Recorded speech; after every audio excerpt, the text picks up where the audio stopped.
प्रथमतः तुमचं दोघांचं सुद्धा मी हार्दिक आभार मानतो। आज आपण प्रत्येक प्रभागामध्ये वैयक्तिकरित्या भेटी देत आहोत।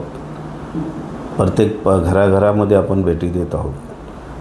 त्याचबरोबर प्रत्येक नागरिकाच्या संपर्कामध्ये आम्ही गेले 5 वर्षापासून कामोटे कॉलनी फोरमच्या माध्यमातून आहोतच आणि त्यांच्यापर्यंत कामोटे कॉलनी फोरमचा उमेदवार आणि बहुजन समाज पार्टीचा उमेदवार म्हणून अनिल पवार उभा आहे ही आम्ही घराघरापर्यंत बातमी पोचवलेली आहे आणि लोकांचा चांगला प्रतिसाद आम्हाला आहे। तसं बघितलं गेलं तर माझा प्रभाग माझी जबाबदारी याकडे आपण कसं पाहताय? माझा प्रभाग माझी जबाबदारी ही प्रत्येक नागरिकाची असते। फक्त इलेक्शन पुरतं नव्हे तर इलेक्शनमध्ये जर मी उभा राहिलो म्हणजे ती माझीच जबाबदारी आहे असं नाही।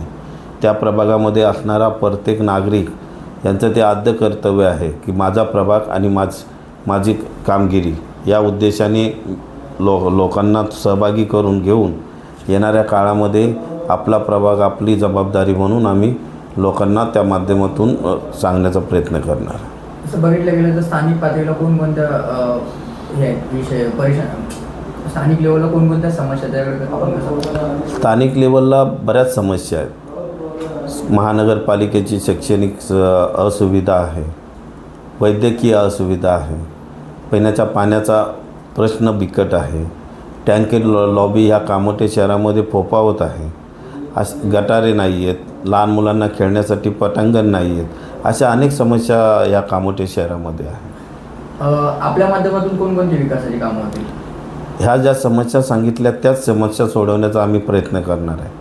त्यामध्ये ॲडिशनल डॉक्टर बाबासाहेब आंबेडकर आणि श्री छत्रपती शिवाजी महाराज यांचं नॉलेज सिटीच्या माध्यमातून ठाणे बदलापूर कल्याण डोंबिवली महानगरपालिकेने असं सुंदर एक नॉलेज सिटी बांधलेलं आहे। ज्या नॉलेज सिटीच्या माध्यमातून अनेक लोक तिकडे जाऊन आपलं ज्ञान वाढवण्याचं काम करतात। असंच एखादं ज्ञान केंद्र पनवेल महानगरपालिकेच्या माध्यमातून मध्यवर्ती ठिकाण असलेलं कामोटे या ठिकाणी डॉक्टर बाबासाहेब आंबेडकर व छत्रपती शिवाजी महाराज ज्ञान केंद्र स्थापित करण्याचं हा सुद्धा एक मुख्य उद्देश आमचा आहे। मतदारांना काय आवाहन कराल? मतदान सुज्ञ आहेत। मतदारांना आव्हान नाही तर मतदारांना मी विनंती करेल की डॉक्टर बाबासाहेब आंबेडकरांनी भारतीय संविधानाने आपल्याला दिलेला हा अमूल्य अधिकार आहे।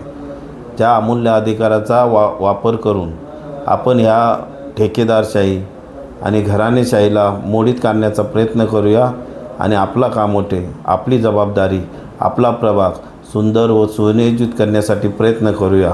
त्यासाठी आपण सुनियोजितपणे विचारपूर्वक मतदान करावे असे मी मतदारांना सूचना करेन। धन्यवाद।